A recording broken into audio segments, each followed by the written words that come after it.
සටන් විරාමයකට ගිහිල්ලා නැහැ. දැන් සටන් විරාමයට යන්නත් බෑ. යන්න වෙලාවකුත් නැහැ.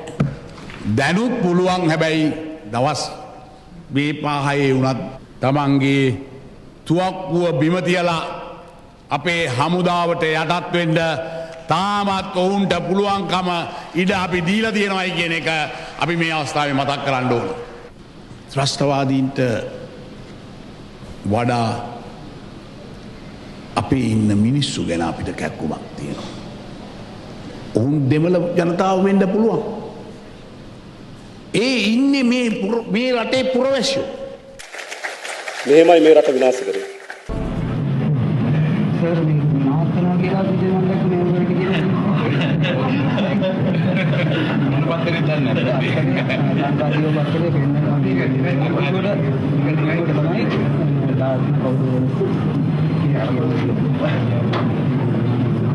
මේ මමයි නාස්තන්න ඕන. ඒක නාස්තන්න බෑ. ඒ බයිරම ඉන්න. නාස්තන්න ඕන මම. ඒක ගහලා දැන් මේක නවත්තනවා. ඔයාලා විතර මේ වාලකාරයෝ කියලා මම නාස්තනවා යෝග ප්‍රභාකරන විතර ළඟට ගෙනල්ලා තමයි නාස්තන්නේ. ඒ මෙතුවරෙන් පස්සේ 2006 කාලේ එල්ඩීටි සංවිධාන සල්ලි දුන මහින්ද මහත්තයා. මීට පෙර කිසිදු රාජ්‍ය නායකයෙකුට ගත නොහැකි විවිධ දැවැන්ත තීන්දුව තීරණ ක්‍රියාත්මක කරමින් මේ රට මුදා ගැනීමේ ගෞරවනීය ගමනට ඉදිරිපත් වන්නට හැක. මේ ප්‍රතාපවත් රාජ්‍ය තාන්ත්‍රිකයා නැවත තමන්ගේ මව්බිමට පැමිණ මොහොතේ බොහොම සෙනෙහසින් මාතෘ භූමිය වන්දනා කළ ආකාරය අපට දැක ගන්නට හැකියාව ලැබුණා.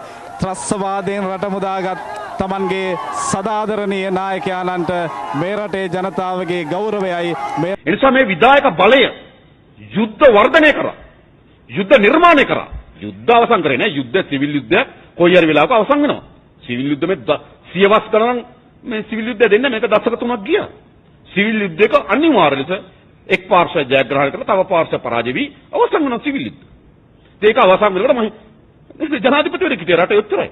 ඊට වැඩිය හොඳයි තුම්මුල්ලේ විමලේ වගේ කතා කරන්න එපා කියන්න. 2005 තමුන්නාන්සේලා අපිට ඡන්දය දීලා අපි තාම පුරා ප්‍රතිශතයකින් තමයි ඒ ජයග්‍රහණය ලැබුවේ. කෙටි කාලයක් තුළදී අවුරුදු 30ක් තිබිච්ච යුද්ධය අපිට අවසන් කරන්න පුළුවන් වුණා. යුද්ධය අවසන් කරා මොනතරම් බලවේග ආවද කියලා කියපී සමතුමා දන්නවා. විදේශ රටවල් වලින් ඉන්න පටන් ගත්තා. මෙයාට බැංකි මූල්ලා එනවා කියලා කිව්වම ජෝධානිට ඒ තිබිච්ච සම්මේලනය ගන්න හිටියේ මම එහෙමින් ගිහිල්ලා ඒ සම්මේලනයේ සම්බන්ධ වෙලා 18 වෙනිදා 19 වෙනිදා ප්‍රභාකරන් මේ ආත්මය වුණා. ඒක ජනාධිපතිවරයෙකුට ආරක්ෂාව ඔක්කොම අයින් කරා 60යි. තව කේන්ද්‍රිකවොත් 60ත් අයින් කරනවා. මහින්ද රාජපක්ෂගේ සිකියුරිටි එක අයින් කරන්නකෝ. හෙට අයින් කරන්නකෝ. දකුණෙන් මේ මනුස්සයා බලා ගන්න ඕන තරම් එන්න ඉන්නවා මිනිස්සු. පරිත්‍යාගයෙන් එන්න ඉන්නවා. මම මේ ළඟදී මහින්ද රාජපක්ෂ මහත්මයා ඉන්න ගෙදර රජයේ තක්සේරු දෙපාර්තමේන්තුව යවලා තක්සේරු කරා. කීයක් වටිනවද? ගේ තක්සේරු අනුව මාසික කුලිය ලක්ෂ 46යි. කොණ්ඩේ බැඳපු චීන්නුන්ට තමයි දෙන්න වෙන්නේ. ලක්ෂ 44ට කුලියට. අපි ගේ ගන්නවා. මහින්ද රාජපක්ෂ ගෙදරින් එළියට ගියා කියලා මහින්ද රාජපක්ෂට ගෙවල් 10ක් අරන් දෙන්න මිනිස්සු ඉන්නවා. හදන් මැජිතුමා අන්ත්‍රී උඩත් අගමැති උඩත් නිකම් මහින්ද රාජපක්ෂ උඩත් මහින්ද රාජපක්ෂ මහින්ද අතට තියාගන්න එක.